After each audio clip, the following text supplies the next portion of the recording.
வணக்கம். இன்னைக்கு நாம பார்க்க போறது திருப்பாவை. இது ஆண்டாள் எழுதின 30 பக்தி பாடல்களோட ஒரு தொகுப்பு. மார்கழி மாசத்தோட அந்த குளிரான அதிகாலையில சில பெண்கள் ஒன்னா சேர்ந்து ஒரு பெரிய பயணத்தை ஆரம்பிக்கிறாங்க. அவங்க நோக்கம் என்ன, அந்த பயணத்துல என்ன நடக்குது, கடைசியில அவங்களுக்கு என்ன கிடைக்குதுங்கிறத பத்தி இன்னும் கொஞ்சம் ஆழமா பார்க்கலாம். நிச்சயமா. சரி, இந்த பயணத்தோட நோக்கம் என்னன்னு முதல் பாடல்லே சொல்லிடுறாங்க. நாராயணனே நமக்கே பறை தருவான். ஆமா. அதாவது நாராயணன் நமக்கு பறைங்கிற ஒரு விஷயத்தை கொடுப்பார். இப்போ பறைனா ஒரு விதமான மேளம், ஒரு இசைக்கருவி. சரி. ஆனா ஒரு நிமிஷம் யோசிச்சு பாருங்க, இவ்ளோ கஷ்டப்பட்டு ஒரு மாசம் முழுக்க விரதம் இருந்து அவங்க கேட்கிற பரிசு வெறும் ஒரு மேளம் தானா? இது கொஞ்சம் சிம்பிளா இல்லையா? ஆமா, அதுதான் இந்த முழு பயணத்தோட மைய புள்ளி. அப்போ இந்த பறைங்கிற வார்த்தைய நாம கவனமா வச்சுக்கணும். இதுக்குள்ள வேற ஏதோ அர்த்தம் இருக்கலாம். நிச்சயமா. மேலோட்டமா பார்க்கும்போது இது ஒரு சாதாரண நோன்பு மாதிரி தெரியலாம். ஆனா இது பக்தி, கவிதை, நட்பு, அப்புறம் அன்றைய சமூக வாழ்க்கை முறைன்னு பல விஷயங்களோட ஒரு அழகான கலவை. ஒரு கிராமத்து தெருவுல விடியல் காலையில ஆரம்பிக்கிற இந்த பயணம் வெறும் பௌதீக பயணம் மட்டுமில்ல, இது அவங்க மனசுக்குள்ள நடக்கிற ஒரு ஆன்மீக பயணம் கூட. ஒவ்வொரு வரியிலையும் ஒரு ஆழமான குறியீடு ஒளிஞ்சிருக்கு. அப்போ அந்த பயணத்தை நாமளும் சேர்ந்து ஆரம்பிக்கலாம். முதல்ல இந்த நோன்பு, அதாவது பாவை விரதம் ஓட விதிகள் என்ன? அவங்க என்னவெல்லாம் செய்யணும், என்னவெல்லாம் செய்யக்கூடாது? இதோட விதிகளே ரொம்ப சுவாரஸ்யமானது. அவங்க சொல்றாங்க, நெய்யுண்ணோம் பாலுண்ணோம். ஓ, அதாவது நெய்யு, பால் மாதிரியான சுவையான உடலுக்கு சுகம் தர்ற உணவுகளை சாப்பிட மாட்டோங்கிறாங்க. சரி. எந்த அலங்காரமும் செய்ய மாட்டோம்னு சொல்றாங்க. இது ஒரு விதமான சுய கட்டுப்பாடு. ஆனா எதுக்காக இந்த சுய கட்டுப்பாடு? இதுல இருந்து என்ன கிடைக்குது? நல்ல கேள்வி. தனிப்பட்ட சுகங்களை துறக்கும்போது நம்ம மனசும் உடம்பும் ஒரு உயர்ந்த நோக்கத்துக்காக ஒருமுகப்படுது இல்லையா? ஆமா. ஆனா இங்க சுவாரஸ்யமான விஷயம் என்னன்னா, இது வெறும் செய்ய மாட்டோம் ஒரு பட்டியல் மட்டும் இல்ல, செய்ய வேண்டிய விஷயங்களையும் சொல்றாங்க. அப்படியா?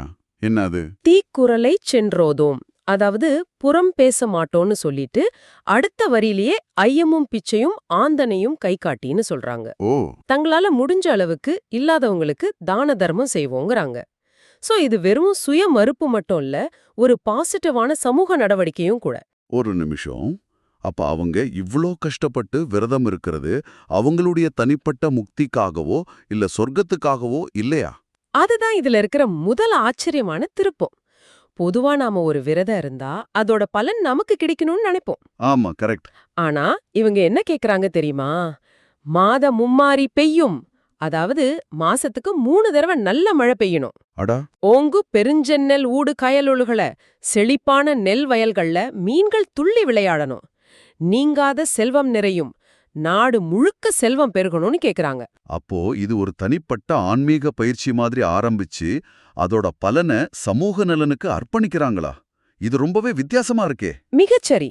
நாம பண்ற கஷ்டத்துக்கு பலன் மத்தவங்களுக்கு போகணும்னு கேக்குறது ஒரு ஆழமான பார்வைதான். ஆமா, அவங்க வையத்து வாழ்வீர்கள்னு உலக மக்கள் எல்லாரையும் கூப்பிட்டு தான் இந்த நோம்பைய ஆரம்பிக்கிறாங்க. அவங்க நோக்கம் எவ்ளோ பறந்ததுங்கிறதுக்கு இதுவே ஒரு பெரிய சான்று. சரி, நோன்புக்கான விதிகளை பார்த்தாச்சு. இப்போ பயணத்தோட அடுத்த கட்டம். விடியற் காலையில இந்த குழு ஒன்னு சேரணும். இந்த பாடல்கள்ல பெரும்பகுதி இன்னும் தூங்கிட்டு இருக்கிற தோழிகளை எழுப்புறத பத்தி தான் பேசுது. இந்த இடங்கள்ல கவிதை மொழி மாறி ரொம்ப இயல்பான உரையாடல் மொழி வருது. ஆமா, இந்த இடங்கள்ல தான் ஆண்டாளோட கவித்திறன் உச்சத்தை தொடுது. இது வெறும் பிரார்த்தனை பட்டியல் அல்ல, நம்ம கண் முன்னாடி ஒரு கதை நடக்குது. கரெக்ட். அந்த அதிகாலை சூழல அவ்வளோ அழகா விவரிக்கிறாங்க. பறவைகள் கீச்சிடுற சத்தம் கேட்கலையா, கோயில்ல சங்கு ஊதுற சத்தம் கேட்கலையான்னு கேக்குறாங்க. வாசனை வீசும் கூந்தல உடைய பெண்கள் தயிர் கடையும் போது வர்ற ஓசைய கூட குறிப்பிடுறாங்க. ஆமா, நீங்க கண்ண மூடினா அந்த விடியற் காலையில நீங்களே நிக்கிற மாதிரி இருக்கும். அதேதான். அந்த தோழிகளை எழுப்புற விதம் இருக்கே, அதுல அவ்வளவு கேலியும் கிண்டலும் இருக்கு. ஒரு தோழிய பேப்பேன்னு கூப்பிடுறாங்க. ஆமா ஆமா. இன்னொரு தோழிகிட்ட எல்லாரும் வந்துட்டோம், நீ இன்னும் தூங்கிட்டு இருக்கியேன்னு செல்லமா கோவப்படுறாங்க. அதுலயும் அந்த கும்பகரண ஒப்பீடு, அதுதான் உச்சம். ஆமா, போர்க்களத்துல தோத்து போன கும்பகர்ணனே தன்னோட பெருந்தூக்கத்தும் உனக்கு தந்துட்டானோன்னு கேக்குறாங்க. கூற்றத்தின் வாய் வீழ்ந்த கும்பகர்ணனும் தோற்றும் உனக்கே பெருந்துயல்தான் தந்தானோ. நினைச்சு பார்க்கவே முடியல. இது 1300 வருஷத்துக்கு முன்னாடி எழுதின ஒரு வரி. ஆனா இன்னிக்கும் நம்ம நண்பர்கள் மத்தியில பயன்படுத்துற மாதிரி ஒரு நையாண்டி. ஆனா இதுக்கு ஒரு ஆழமான அர்த்தமும் இருக்கு. என்ன அது? இந்த தூக்கம்ங்கிறது வெறும் உடல் தூக்கம் இல்ல. அது ஆன்மீக உறக்கம். ஓ, இல்ல மயங்கி உண்மையான ஞானம் என்னன்னு தெரியாம இருக்கிற நிலை. அப்போ ஞானம் அடைஞ்ச ஒருத்தர் மத்தவங்கள அந்த அறியாமைங்கிற தூக்கத்திலிருந்து எழுப்புறதா தான் இத பார்க்கணும். சரி சரி. ஒரு தோழிகிட்ட உள்ள இருந்து எல்லோரும் வந்துட்டாங்களான்னு கேட்க, வெளியில இருக்கிறவங்க வந்துட்டாங்க, நீயே வேணும்னா வெளியே வந்து எண்ணிப்பாருன்னு சொல்றது வெறும் உரையாடல் இல்ல, அது ஒரு ஆன்மீக அழைப்பு. சரி, இப்ப மொத்த குழுவும் ஒன்னு சேர்ந்துருச்சு. எல்லாரும் சேர்ந்து கண்ணனோட வீட்டுக்கு போறாங்க. ஆனா நேரா உள்ள போயிட முடியுமா? முடியாது. அங்கேயும் ஒரு படிநிலை இருக்கு. முதல்ல வாசல் காப்போனை எழுப்புறாங்க.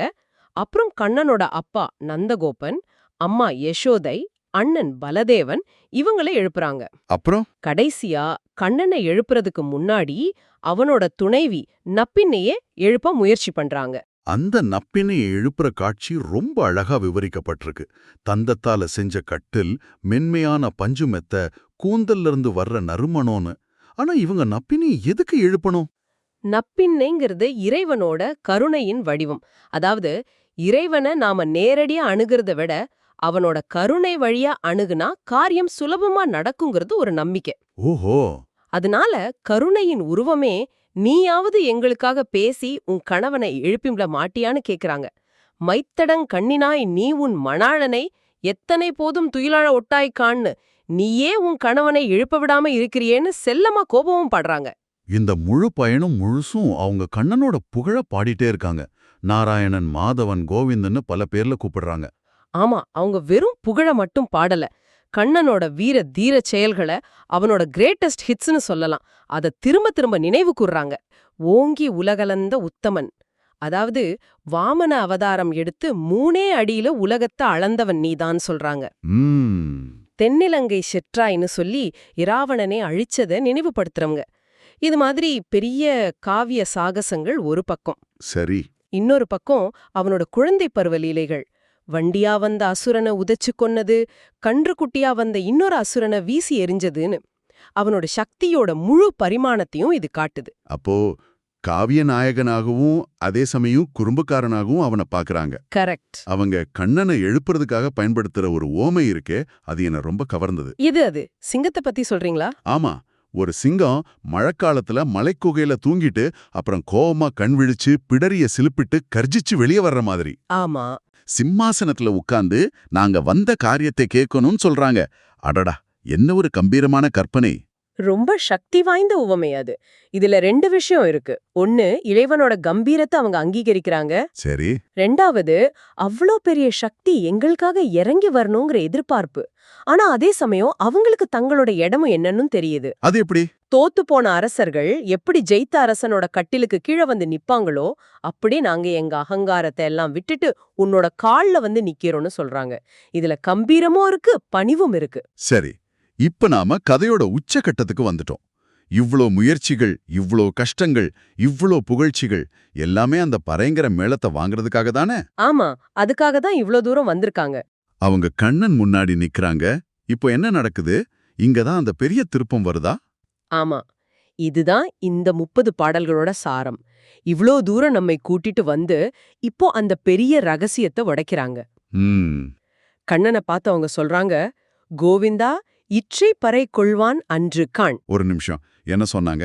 இன்னைக்கு உன்கிட்ட இருந்து அந்த பறைய வாங்கறதுக்காக மட்டும் நாங்க வரலேன்னு சொல்றாங்களா? ஆமா. அப்போ இவ்ளோ நேரமா அவங்க சொன்னதெல்லாம் அது ஒரு சாக்கு போக்கு, ஒரு வெளிப்படையான உலகியல் சார்ந்த ஒரு கோரிக்கை. ஆனா அவங்களோட உண்மையான ஆழமான ஆசை வேற. ஓ, அத அடுத்த வரியிலே சொல்றாங்க. எற்றைக்கும் 7 பிறவிக்கும் உனக்கே நாம் ஆட்செய்வோம், மற்றை நம் காமங்கள் மாற்றேலோர். இதோட அர்த்தம் என்றென்றைக்கும் 7 பிறவிகள் எடுத்தாலும் உனக்கு மட்டுமே நாங்க சேவை செய்யணும். எங்களுக்கு இருக்கிற மத்த ஆசைகள் எல்லாம் நீயே மாத்திடு, அப்படியா? மிகச்சரியா சொன்னீங்க. இதுதான் இந்த நோம்போட, இந்த பயணத்தோட உண்மையான நோக்கம். அவங்க ஒரு பொருளை கேட்க வரல, ஒரு நிலைய, ஒரு மனப்பான்மையை கேட்க வந்திருக்காங்க. அப்போ இந்த விரதம், பயணம், தோழிகளை எழுப்புறது எல்லாமே அவங்களோட ஆசைகளை தூய்மைப்படுத்திக்கிற ஒரு வழிமுறை தானா? கரெக்ட். ஒரு பொருளை அடையணும்னு ஆரம்பிச்ச பயணம் கடைசியில எல்லா ஆசைகளும் துறந்து சேவை செய்யணுங்கிற இடத்துல வந்து முடியுது. இது ஆச்சரியமா இருக்கு. இதுக்கு ஒரு நல்ல உதாரணம் சொல்லலாம். ஒருத்தர் மரத்தோன் ஓட்டத்துக்காக மாசக்கணக்கா பயிற்சி செய்யறாருன்னு வச்சுக்கோங்க. சரி. அவரோட நோக்கம் அந்த பதக்கத்தை ஜெயிக்கிறது தான். ஆனா அவர் இறுதிக் கோட்டையை தொட்டதும் அவருக்கு ஒரு விஷயம் புரியும். உண்மையான பரிசு அந்த உலோகப் பதக்கம் இல்ல. அப்போ எது? இந்த பயிற்சி காலத்துல அவர் அடைஞ்ச மன உறுதியும் உடல் நலமும் ஒழுக்கமும் தான். அந்த பறைங்கிறது அந்த பதக்கம் மாதிரி. ஆனா உண்மையான பரிசு இந்த ஆன்மீக பயணத்துல அவங்க அடைஞ்ச மனமாற்றம். சேவை செய்வதே பேரின்பம்ங்கிற அந்த நிலை. அவங்களோட அந்த பணிவான மனப்பான்மையும் கடைசியில வெளிப்படுது. தங்கள அறியாத பிள்ளைகளும், அதாவது அறிவில்லாத சின்ன பிள்ளைகள்னு சொல்லிக்கிறாங்க. ஆமா, நாங்க தெரியாம, உன்னோட பெருமை புரியாம, வெறும் அன்புல உரிமையா உன்னோட பேரை சொல்லி கூப்பிட்டு இருந்தா அத ஒரு குற்றமா நினைக்காம எங்களை மன்னிக்கணும்னு கேக்குறாங்க. ஆமா. அவங்க முக்திய கூட கேக்கல. சேவையத்தான் கேக்குறாங்க. உனக்கே நாம் ஆட்சேவோங்கிறது தான் அவங்களோட கடைசி விண்ணப்பம். இது பக்தி மார்க்கத்தோட மிக உயர்ந்த நிலையா கருதப்படுது. எந்த பலனையும் எதிர்பார்க்காம. ஆமா, அன்புக்காக மட்டுமே செய்யப்படுற சேவை. சரி, இதையெல்லாம் தொகுத்து பார்க்கும்போது உங்களுக்கு என்ன தோணுது? ஏதோ ஒரு பண்டிகைக்காக சில பெண்கள் ஒரு மேளம் கேட்கிற ஒரு சடங்கு மாதிரி ஆரம்பிச்சது. ம் ஆனா நாம ஆழமா பார்த்ததுல இது சுய கட்டுப்பாடு, சமூக நலன், நட்பு, இறைவனோட குணங்களை பாடுதல், கடைசியா உலகியல் ஆசைகளை தாண்டி ஒரு தூய்மையான ஆன்மீக நிலையை அடையறதுன்னு பல அடுக்குகளை கொண்ட ஒரு ஆழமான கதையா விரிஞ்சிருக்கு. இந்த 30 பாடல்களையும் பிழையில்லாம பாடுறவங்களுக்கு செங்கண் திருமுகத்து செல்வத் திருமாலால் எங்கும் திருவருள் பெற்று இன்புறுவர்னு கடைசி பாடல்லே ஒரு வாக்குறுதி இருக்கு. அதாவது இறைவனோட அருள் கிடைக்கும்னு. ஆமா, அவங்க இன்பமா இருப்பாங்கன்னு சொல்லப்பட்டிருக்கு.